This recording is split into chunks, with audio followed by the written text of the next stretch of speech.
Bethesda. Ce mot qui signifie littéralement maison de miséricorde, maison où on vient pour recevoir des choses sans les avoir méritées, est bien connu pour abriter une piscine miraculeuse. Et ce qui se passe à cette piscine est assez déroutant, loin de la définition de la miséricorde. Des malades de tout genre y étaient et se disputaient l'accès au bassin, simplement parce qu'il y en avait pour un seul, le premier. En effet, seul le premier entré dans cette piscine pouvait être guéri après que l'eau de cette piscine ait été remuée par un ange, lui donnant ainsi des vertus miraculeuses. Mais comme le précise le texte biblique, cela n'arrivait que de temps en temps. Je dois avouer que l'image des scènes qui pouvaient se passer à cette piscine de Bethesda m'a longtemps laissé dubitatif.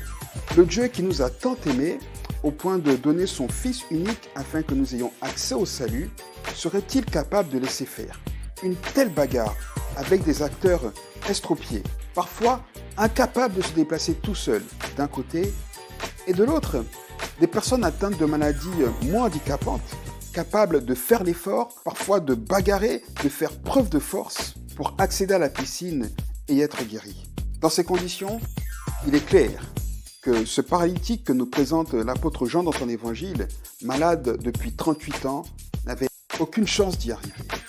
Et quand on y réfléchit, on est obligé de penser qu'il y a là une grande injustice. Alors, Dieu était-il vraiment derrière tout ça? Eh bien, c'est à cette question que j'aimerais répondre aujourd'hui. À toutes et à tous, bonjour.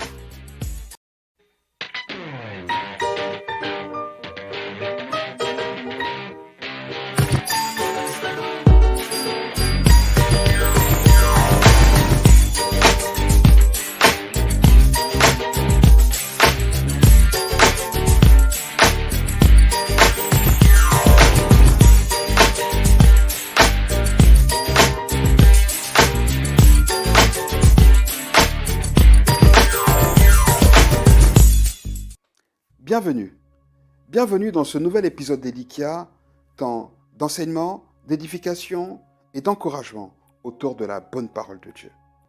L'idée très répandue, voire parfois indiscutable, notamment dans certains milieux évangéliques, que Dieu se cache derrière les guérisons miraculeuses qui avaient lieu à la piscine de Bethesda, provient du verset 4 du chapitre 5 de l'évangile selon saint Jean. Verset qui dit qu'un ange descendait de temps en temps dans la piscine et agitait l'eau.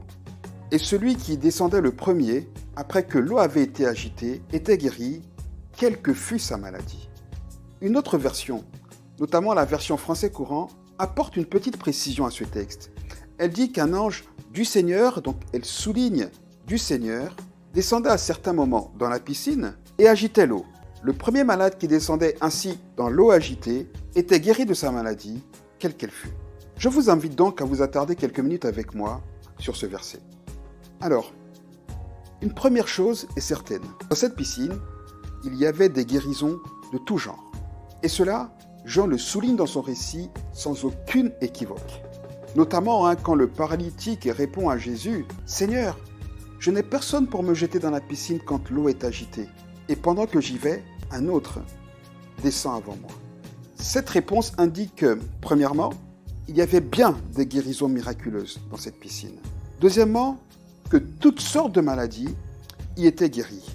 Troisièmement, que seul le premier descendu dans l'eau était guéri. Et quatrièmement, qu'il fallait plonger dans l'eau pendant que celle-ci était agitée pour être guéri. Mais il manque quelque chose de très important, de primordial dans la réponse de ce paralytique. Il ne dit pas comment est-ce que l'eau était agitée alors que c'est exactement le centre de la réponse à notre question. Alors, si ces mots du verset 4 qui disent qu'un ange descendait de temps en temps pour remuer l'eau ne viennent pas du paralytique, on peut penser que ce serait Jean lui-même qui nous donne cette indication. Et si c'est le cas, il y a de vraies raisons de croire que les guérisons de Bethesda étaient d'origine divine. Le souci, c'est que ce verset 4, qui précise que l'eau était remuée par un ange, manque dans plusieurs manuscrits, dans la majorité des toutes premières copies du texte biblique. Ce qui signifie que Jean ne l'aurait pas écrit. En plus, la majorité des manuscrits dans lesquels on trouve ce verset ont une note pour signifier les doutes sur son origine, ou encore n'ont pas tout à fait la même version, ce qui rend toujours un texte suspect. D'ailleurs, plusieurs spécialistes pensent que ce verset est en réalité une note qu'un copiste aurait rajoutée afin d'expliquer ce que les gens de l'époque croyaient au sujet de l'origine de l'eau remuée. Et cette lecture très intéressante de la chose est plus que probable, puisque même si on retire ce verset du texte, le sens n'en est absolument pas modifié. Évidemment, le but de l'apôtre Jean avec cette histoire est de pointer sur ce qui se passe entre Jésus et le paralytique et jamais sur ce qui se passait avec cette piscine, encore moins avec l'eau de cette piscine. Et si on est d'accord sur ce point, le fait que l'eau soit secouée, le fait qu'elle soit agitée, et par qui est-ce qu'elle était agitée, reste anecdotique. On peut alors sans problème comprendre pourquoi ce commentaire qui aurait été rajouté par un copiste a pu nous arriver avec le texte biblique sans aucun problème. Pour la simple et bonne raison qu'il ne modifie aucunement le texte biblique. Mais je dois quand même avouer que le fait que la présence d'un ange soit clairement mentionnée est primordial, car elle change tout dans l'interprétation de l'origine des miracles. Alors, si ce n'est pas Jean qui a écrit ce texte comme je viens de le suggérer, on peut quand même se demander pourquoi un copiste, qui était non seulement un religieux, mais également un spécialiste des textes, aurait mentionné qu'un ange venait souvent pour remuer l'eau. Si cela n'était pas vrai, ou s'il y avait des doutes sur l'origine divine des miracles qui se déroulaient à la piscine de Bethesda. Eh bien, la réponse se trouve dans la définition du mot ange lui-même.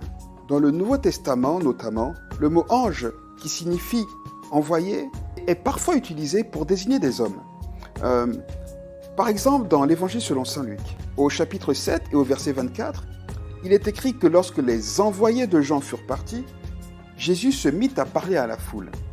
Et ce mot qui est traduit ici par envoyé est ailleurs traduit par ange. Pourrait donc, sans que cela soit un scandale, traduire ce verset 4 du chapitre 5 de l'Évangile selon saint Jean en disant simplement qu'un envoyé descendait de temps en temps dans la piscine et agitait l'eau. Un envoyé, sous-entendu un homme. De plus, mentionner un ange ne signifie pas obligatoirement qu'il soit de Dieu.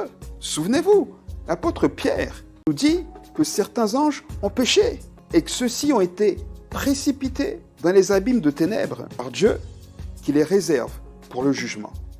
On peut donc également entendre qu'un ange ayant péché, un ange déchu, c'est-à-dire un démon, descendait de temps en temps dans la piscine et agitait l'eau. On peut le dire sans que personne ne crie au scandale.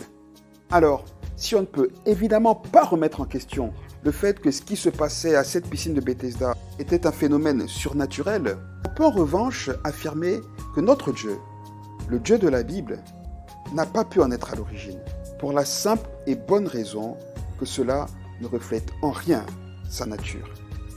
Dieu ne peut être à l'origine de tant de souffrances. D'un côté, autant de personnes qui se battent pour espérer être guéries sans aucune certitude de pouvoir l'être un jour. Et de l'autre, plusieurs qui savent qu'ils ne pourront jamais être guéris, comme ce fut le cas pour ce paralytique guéri par Jésus. Et n'oublions pas que Satan aussi est capable de beaucoup de miracles et de diverses guérisons, même si elles sont artificielles. Le livre des Actes, notamment, nous parle de divers magiciens, Simon ou Élymas par exemple, capables de faire de grands prodiges. Soyons vigilants.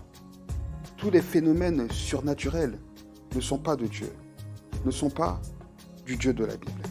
Tous les miracles, toutes les prophéties ou autres signes miraculeux faits au nom du Dieu de la Bible, faits au nom de Jésus-Christ, ne sont pas nécessairement de lui. Tout miracle, toute action qui d'une manière ou d'une autre remette en question la nature même de Dieu ne peut prétendre être de lui. Faisons très attention, car comme nous prévient le prophète Osée, le peuple de Dieu est détruit parce qu'il lui manque la connaissance. Que Dieu nous aide. À bientôt. Encore une fois, je vous rappelle, n'oubliez pas de nous rejoindre si vous ne l'avez pas encore fait sur notre page Facebook et notre chaîne YouTube. Et bien évidemment, partagez cette vidéo plus loin si elle vous a béni. Que Dieu vous bénisse.